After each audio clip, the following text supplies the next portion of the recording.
now is approximately minus 5 minutes. Face, Roy. Say again, Jack? Right to you. You've got it. Oh, fine. Right. I've been busy listening to the flight. Everything's going very well. And let me give you some idea of what is about to happen here in just a few moments. As the 747 gets ready for the separation maneuver, it will go into a very shallow dive. And you may notice that the Enterprise in this model is sitting at a slight incline, about 6 degrees to be exact. That's planned. And at the time of separation, explosive bolts will be fired. Matter of fact, Fred Hayes will push a button, activating them. Those bolts will be fired, lifting the shuttle. The shuttle will then pitch up, and it will thereby be able to clear the tail of the 747, something about which many people seem to have been more worried than the astronauts because they've checked this out and worked it very carefully. Now, let's tune in. Let's see what's happening up there in the air, orbiting Edwards Air Force Base. Let's listen to the astronauts themselves and the 747 pilots. They're not saying anything, of course, at the moment. As soon as they do, I'll quiet down. Houston Control, we're showing altitude of 27,000 feet now. At 2 minutes, 41 seconds from pushover. Pushover clock will be updated at 1 minute. That's Jack Riley in Mission Control, Houston, advising us that pushover, which is the maneuver. Shuttle carrier aircraft pilot Pittsburgh will call launch ready after pushover, after he's achieved the proper airspeed. The pushover. Probably the next call you will hear will be Chase 1 calling SEP. Chase 2 will call clear. The pushover to which Riley refers is the diving maneuver for the 747. Beautiful pictures from one of the chase planes. There is no countdown clock to separation. 5 for pushover minus 2.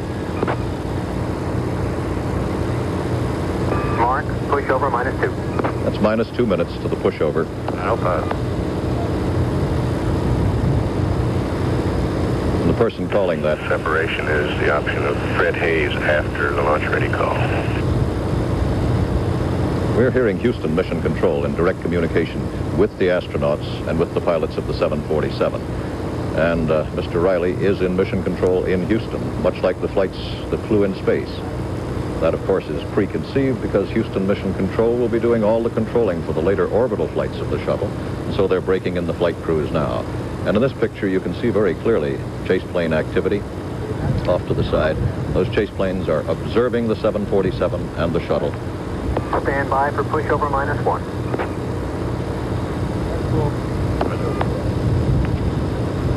Mark, pushover minus 1.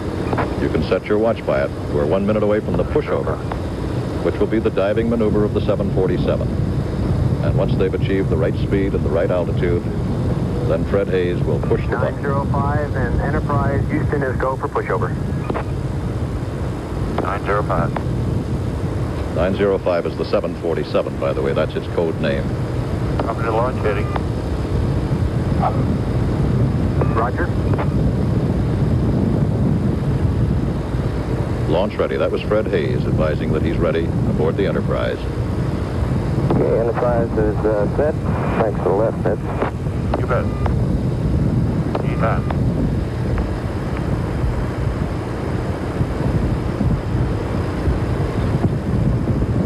We're about 10 seconds away from the diving maneuver. 905, we're coming up on 4 seconds to push over. 2, 1, push over. Houston copies pushover. Such a shallow dive you can barely see the 747 start to nose down, but it has. Accelerating now, airspeed 205. He's reading those speeds in knots, by the way. Altitude 27. 27,000 feet. Airspeed 230 knots. Okay, 40. 2 lights, calibrate copy. Houston is go for SEP. Have a great flight. They're cleared to 260. separate. Power.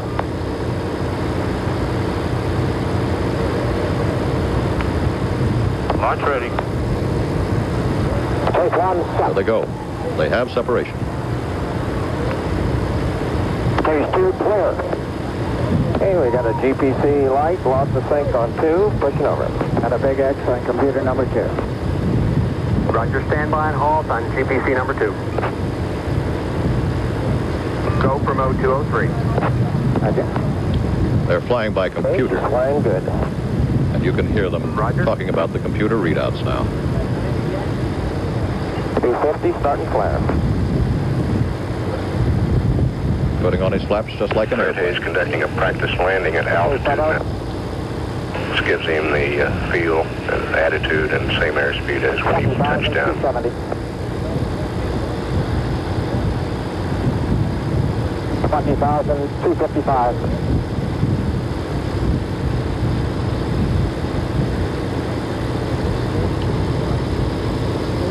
There. 20,230. Yeah, that sideways lurch is really there.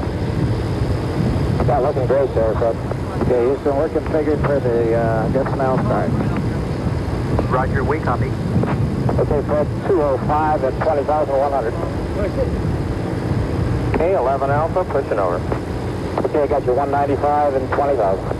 Okay, I'm running about 5 or 10 low on the backup and the prime boat. Okay? You're pulling contrails right now, Fred. Enterprise Houston, we show perhaps a slightly low L over D. Descending now, and its rate of descent is about 4 times faster that of your average commercial airliner, but nobody is too worried about that. A commercial airliner could land at this speed with no trouble at all. If you look, Houston, I'm showing maybe a little high. Fred doesn't agree with the ground We recommend analysis. 30% speed brakes. Okay, Okay. board's coming open to 30. They are high on energy, so he's opening his speed brakes a little bit sooner than normal to dissipate some of that excess energy he has. Okay, the speed brakes open up brakes because are the coming. shuttle is in a dive. The speed brakes will hold the speed back so that shuttle is averaging about 270 knots or 310 miles per hour. 85. Now they're going to 50% brakes. Normally they only go to 30 on this flight, Looking good, Fred, open. but Okay, evidently they're open about 45 now. he does have excess energy, so they're going to open to 50 to dissipate the energy, so the landing will be nominal. Excess energy is a pilot's way of saying he's going too fast. Too fast and too high. Energy potential good. Enterprise, we show 8 miles out, 9 potential. We'll leave you here. Okay? Okay, looking good. About 2 minutes to the landing, about a minute and a half, rather. 280.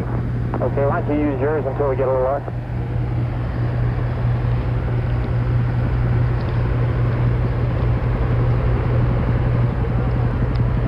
Leo, the rate of speed right now, the rate of descent is about 4 times what a commercial airliner uses, and his speed is about 2.5 times as he approaches the runway. He'll land at about 185 knots or 212 miles per hour. A DC-9 would land at about 130 knots or 150 miles per hour, and it's looking beautiful.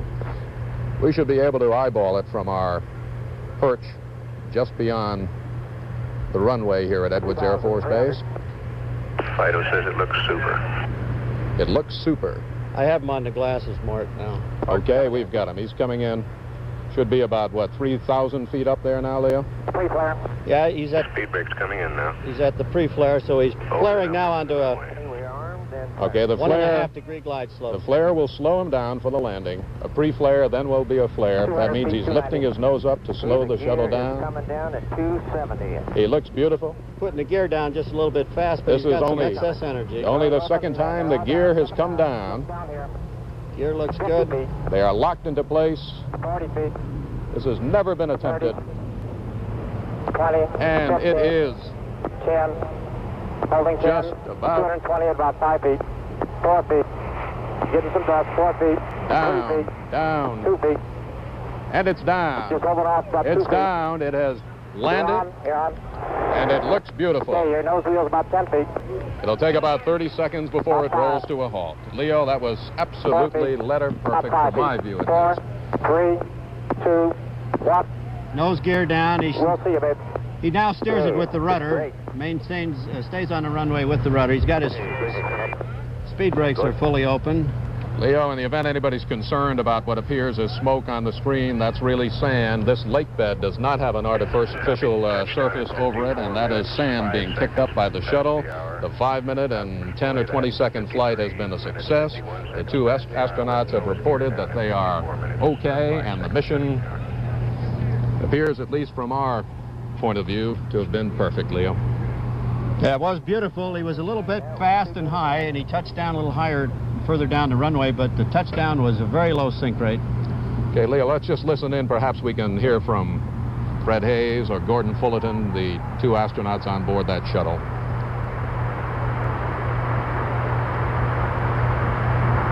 Guess they're not saying much. They're going to roll out very gently. They're not going to brake to a sudden stop. They want to check out the nose wheel steering the last 60 knots of the velocity, so they'll take their time getting it stopped. Leo Krupp, are you now satisfied those brakes worked? Everything worked. It was beautiful.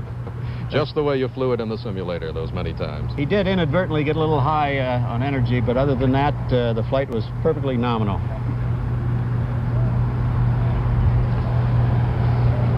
Just to repeat, the shuttle did not go into space today. This was the very first time it flew by itself. It was launched from atop a 747 jumbo jet at about 21,000 feet, flew 33 miles, took a bit over 5 minutes, and came into a safe landing here. There were no engines on board. It was a glider, acted like a glider, was flown like a glider, and was a successful glider. Congratulations, it was a beautiful flight.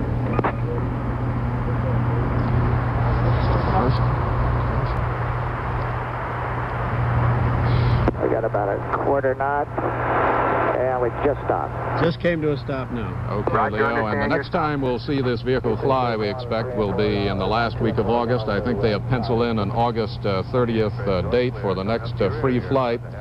And Leo, this successful flight did not answer two major questions: the controversy over whether the $6.9 billion shuttle project is worth it, and whether there will be a need for the hundreds of space flights necessary to amortize the cost, as NASA says there will. But the flight was never intended to answer those questions. It answered at least three others, though. Yes, the shuttle can fly like a glider. Yes, it can land like one. And yes, once the shuttle landed, the brakes, Leo, did work. Leo Krupp, thank you. This is Morton Dean and Leo Krupp at Edwards Air Force Base, California.